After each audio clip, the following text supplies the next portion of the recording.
So welcome to Nature and Nature Boy. So in this video I am going to tell you the top plants which can be planted near the temple, and if you are in a hurry then I have kept the list of this top 10 in the descriptions, you can look at there.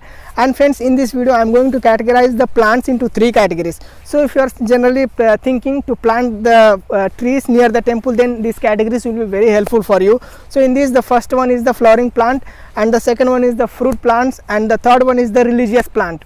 So if you follow these 3 categories, then definitely it will be helpful if you are planning to plant the plant near the temple. This is my general observation, okay? So please do not judge me if I am making some mistakes based on the religious beliefs. See, this is my general observations, and I make this list based on like the flowers we worship to God, and some on a special occasion we worship to some fruits to the God, etc, etc. So this is like general observations. So if I am wrong at some point, then please forgive me. This is my general observation, okay? So now let's start. So friends, in order to not forget a single plant, I am going to take the help of my tab, because last night I prepared the list so that I should not forget any plant. So I am going to read according to this, okay? So in this, friends, the first category, the flowering plants. So in flowering plants I have number of plants. So I generally list out the plants based on the something. For example, the flowers which flower throughout the year, and the flowers which have some religious belief, and the most commonly plants, okay? So based on this I have categorized this plant. So in this, the first one is the hibiscus, the गुड़हल. as everyone know, it is very important, especially the red hibiscus काली माता के लिए बहुत ही मतलब famous रहता है. और दूसरा है जो पारिजात, जिसको हर सिंगार बोलते हैं, बोटानिकली निक्टांथस आर्बोट्रिस्टिस बोलते हैं, ये भी एक मतलब रिलीजियस प्लांट है. और फिर दूसरा है जो प्लूमेरिया, जिसको जैसे फिरंगी पानी बोलते हैं, और इसमें प्लूमेरिया में मतलब बहुत सारे कलर्स हैं, बहुत सारे वेराइटीज़ हैं. तो whatever you think varieties etcetera कोई भी आप मतलब लगा सकते हो. और इसका कॉमन नेम टेम्पल ट्री भी बोलते हैं इसको. मोस्ट ऑफ द टाइम में फ्लॉरिंग रहता है, एकदम बड़ा थोड़ा बुश टाइप रहता है. One of the best flowering plants, fragrance भी रहता है. और plant is the yellow kaner, that is yellow oleander. Specially in the north India this yellow oleander is very famous to offer lord Shiva, क्योंकि भगवान शंकर जी को बहुत ही मतलब भोलेनाथ जी को बहुत ही मतलब पसंद आता है, शायद उनको पूजा पाठ में लेते हैं. और फिर जो साउथ इंडिया के लिए टेकोमा स्टैंस है, जो कि सेम मतलब फ्लावर शेप वगैरह सेम ही रहता है, जो येलो ओलियंडर के तरह टेकोमा स्टैंस वैसे भी है. और इसका फ्लावर्स मतलब स्पेशली कोई भगवान के लिए नहीं, मतलब किसी भी भगवान को मतलब पूजा पाठ में ला सकते हैं. ये भी मतलब बहुत ही मतलब एक श्रब टाइप है, और हमेशा through out the year flowering करता है, और फ्लावर्स बहुत से काम में आते हैं, माला बनाने में, फिर पूजा पाठ करने में.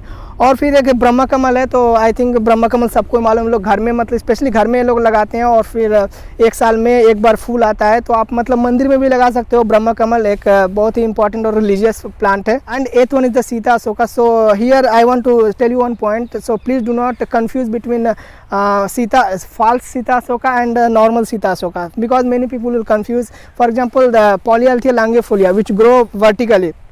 So many people think that is the Sita Asoka. That is the Asoka, and this Sita Asoka is different. This Sita Asoka is Saraka indica, which is like religious belief, and it is related to Sita. And the ninth one is the lotus plant, a aquatic plant है, especially Saraswati ji के लिए lotus मतलब बहुत ही important है, और फिर और भी भगवान के लिए. तो आप अगर नॉर्मली प्लांट के साथ अगर पानी वाला प्लांट लगाना चाहते हो तो लोटस एक बेस्ट ऑप्शन है. And the ninth plant is the Gitoria speciosa. Common name इसका सीरंडा और जेब्रा वुड है. और ये प्लांट है ना, मतलब बुश टाइप होता है, और इसके फ्लावर्स बहुत ही फ्रेगनेंस रहते हैं, और स्पेशली ये मतलब माला बनाने में, मंदिरों में माला बनाने में काम आता है. और इसके लीफ जो होते हैं बहुत बड़े बड़े होते हैं, जैसे प्रसाद में और फिर किसी चीज़ में मतलब पूजा पाठ में काम आता है. तो ये भी आप मतलब लगा सकते हो. और एक सबका फेवरेट प्लांट जास्मीन. तो जास्मीन के बारे में आई थिंक सबको मालूम है. तो जास्मीन में भी बहुत सारे वेराइटीज़ है, मतलब एक श्रब से लेके क्रीपर में इतने सारे वेराइटीज़ हैं. तो ये भी मतलब पूजा पाठ के लिए बहुत काम आता है. ऑलमोस्ट 7 to 8 मंथ से फ्लावरिंग देते हैं, तो बहुत ही बेस्ट ऑप्शन है जास्मीन लगाने का. और फिर रोज़ प्लांट. तो आई थिंक रोज़ सबको ही मालूम है, रोज़ के बारे में कुछ बताने की ज़रूरत नहीं है. तो मतलब रोज़ में भी आप डिफरेंट 4 to 5 वेराइटीज़ ला सकते हो. मतलब वो बड़े वाले हाइब्रिड वाले मैं नहीं बोलूँगा, क्योंकि हाइब्रिड वाले 2-3 फ्लावर्स देते हैं, वो पूजा पाठ में काम में नहीं आते हैं. जो छोटे छोटे फ्लावर्स वाले रहते हैं वेराइटीज़, वो स्पेशली आप लोगे तो मतलब ज़्यादा नंबर ऑफ फ्लावर्स आएंगे, और बेस्ट फॉर पूजा पाठ के लिए बेस्ट रहेगा, आप उसे भी लगा सकते हैं. And the tagar plant, botanically it is known as Tabernaemontana divaricata. इसमें भी मतलब बहुत सारे 3-4 वेराइटीज़ हैं. ड्वार्फ में है, वेरीगेटेड है, और फिर 2-3 वेराइटीज डबल के हैं और फिर फ्रेगनेंस वाले हैं। ये भी मतलब बहुत ही मतलब इतने सारे फ्लावर्स आते हैं ना, वाइट कलर स्टार शेप में, कुछ सर्कुलर शेप में रहते हैं। ये भी मतलब बहुत ही पूजा पाठ में काम आता है। अगर आपको through out the year flowering वाले चाहिए तो आराम से इसको लगा सकते हो। और एक क्रीपर की बात कर ले तो क्रीपर में जैसे हमारा जैसे फैशन फ्लावर हो गया, जिसको हम लोग कृष्णा कमल के नाम से जानते हैं, और इसका हिस्ट्री भी है, मतलब एक कृष्णा कमल क्यों बोला जाता है। मैंने ऑलरेडी कृष्णा कमल वाले जो मैंने बताया था फैशन फ्लावर पे, उस पर एक बनाया, आप देख सकते हो। और फिर मतलब इसके अलावा जो मैंने सारे लिस्ट बताया ना, ये सब मतलब through out the year flowering देंगे मैक्सिमम, और ये सब मतलब कुछ श्रब टाइप है, छोटे से बड़े लेकर। और इसके अलावा आप सीजनल भी लगा सकते हो, जैसे कि हमारे यहाँ समर आता है, विंटर आता है और रेनी सीजन आता है, तो हर एक सीजन में मतलब सीजनल फ्लावर्स आते हैं, तो आप सीजनल फ्लावर्स भी लगा सकते हो। क्योंकि हमेशा रूटीन फ्लावरिंग के साथ अगर आप कुछ सीजन में दूसरा ऐड करोगे तो बहुत अच्छा रहेगा। तो इसमें स्पेशली जो मैरीगोल्ड है, सबको मालूम है, गेंदे का फूल, वो आराम से लगा सकते हो। क्राइसेंथेमम, शेवंती, आप शेवंती के मतलब डिफरेंट सारे वेराइटीज़ है, तो उसको भी लगा सकते हो सीजन में। क्रोसांड्रा का हो गया, अबोली जिसको बोलते हैं, वो भी मतलब एक बेस्ट ऑप्शन है। मतलब वो भी थ्रू आउट द ईयर रहता है, 3-4 साल आराम से रहता है, लगा दोगे तो। लेकिन ये भी एक आराम से आ जाएगा छोटे में। और फिर ट्यूबरोज हो गया, जिसको रजनीगंधा बोलते हैं। तो ये सब मतलब जनरल है ना, ठीक है ना। ये पूरे सारे जितने भी मैंने लिस्ट बताया ना, ये सब के सब जनरल है।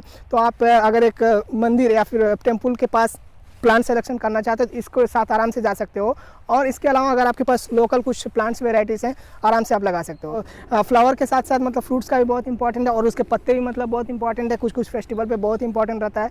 तो फ्रूट प्लांट्स में the first one is goes to bell.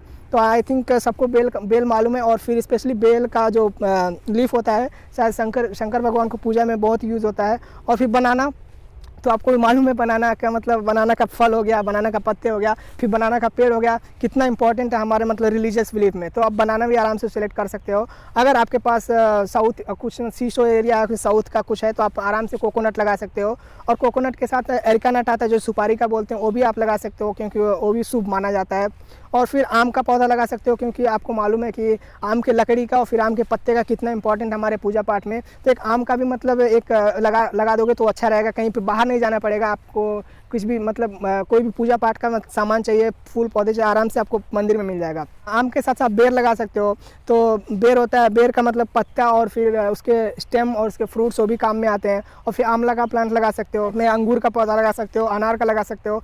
और एक वुड एप्पल आता है, वुड एप्पल लगा सकते हो। और गन्ने का भी लगा सकते हो, क्योंकि कुछ पूजा में गन्ने का भी काम आता है। बस मेरे ख्याल में इतने ही लिस्ट है मेरे पास, जैसे फ्रूट्स के हो गए। तो अगर इसके अलावा आपको और भी मतलब किसी रिलीजियस से और फिर इंपॉर्टेंट लगता है, वो भी आप लगा सकते हैं। लेकिन इन जनरल, मैं आपको जनरल बता रहा हूँ, तो आप इन पौधों को लगा दोगे तो मैक्सिमम आपको बाहर नहीं जाना पड़ेगा फ्रूट्स के लिए। So now let's move to the last category, that is the religious plant और सैक्रेड प्लांट्स। ये बहुत ही इंपॉर्टेंट है। सो फल फूल और फिर जितने भी हैं सबको मालूम है, लेकिन रिलीजियस पौधे भी लगाना बहुत इंपॉर्टेंट है, स्पेशली फॉर मंदिर। तो इसमें जैसे तुलसी है, आपको सबको मालूम है तुलसी। और तो मैं तुलसी के बारे में ज़्यादा बोलने नहीं जा रहा हूँ। फिर धतूरा हो गया।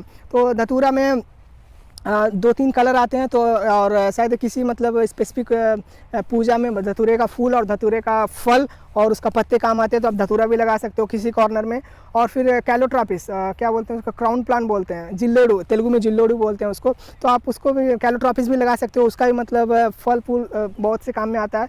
और फिर धूप, स्पेशली लोग लगाना मतलब कहीं पे धूप तो कहीं भी मिल जाएगा, लेकिन अगर मंदिर के अंदर लगा तो अच्छा है, किसी एरिया में तो धूप ग्रास रहता है, वो भी आप लगा दो, पूजा पाठ में काम आता है।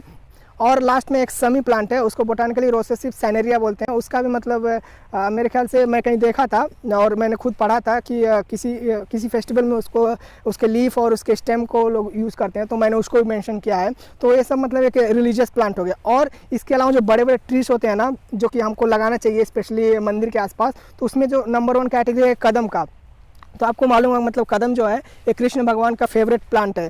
तो एक कदम ट्री भी आप लगा सकते हो। तो इसका फल और एक खास बात है कि मतलब बहुत ही जल्दी ग्रो करता है। और फिर आप मंदिर के बाहर लगा सकते हो, ताकि ये जल्दी से शेड भी प्रोवाइड करेगा, फ्रूट देगा। तो कदम एक बेस्ट प्लांट है मंदिर के आसपास लगाने के लिए। और उसके बाद से नीम प्लांट। तो नीम मतलब आपको मालूम है नीम का A to Z हर एक प्लांट, रूट से लेके फल फूल तक सब उसका बेनिफिशियल है। तो हमारे कल्चर में मतलब नीम का भी बहुत इंपॉर्टेंट है। आप नीम भी लगा सकते हो मंदिर के आसपास। अगर मंदिर बहुत ही बड़ा है और स्पेस ज़्यादा है, तो आप जैसे पीपल लगा सकते हो, फाइकस रिलीजियोसा, और banyan tree. So that is ficus benghalensis, जो कि पिलर उसका आते हैं ना, रूट्स वगैरह ज़मीन में धंसता है, वो भी आप लगा सकते हो। मतलब तो अपने यहाँ जैसे नहीं बड़े बड़े सोखाइती वगैरह नहीं करते हैं, तो सब स्पेशली बरगद के नीचे और फिर पीपल के नीचे ज़्यादा करके करते हैं। तो आप बरगद और पीपल भी लगा सकते हो, बेस्ट ऑप्शन अगर स्पेस ज़्यादा है तो, क्योंकि बहुत ह्यूज ट्री है तो उसको ध्यान में रख के आप लगाइएगा। अशोक ट्री हो गया, जैसे कि नॉट सीता अशोक, अशोक ट्री, जैसे पॉलीआल्थे लांगीफोलिया हो गया, ये भी मतलब आप जैसे मंदिर है, मंदिर के बाउंड्री पे लगा सकते हो, ताकि जो भी है बाहर का जो पोल्यूशन वगैरह है वो अंदर नहीं आने देगा, पूरा मतलब कैप्चर कर लेगा। साउंड बैरियर मतलब आराम से अंदर पूजा पाठ और बाहर से उतना साउंड नहीं आएगा। तो मेरे ख्याल से मैंने सब जितना मेरे को पॉसिबल था मैंने पूरा प्लांट लिस्ट यहाँ पे दिया है। तो I think this video will be helpful if you are thinking to plant a tree or plant a flower plant near the temple in Indian climatic condition, then I think this will be very helpful for you. So friends, see you in my next video. Bye bye.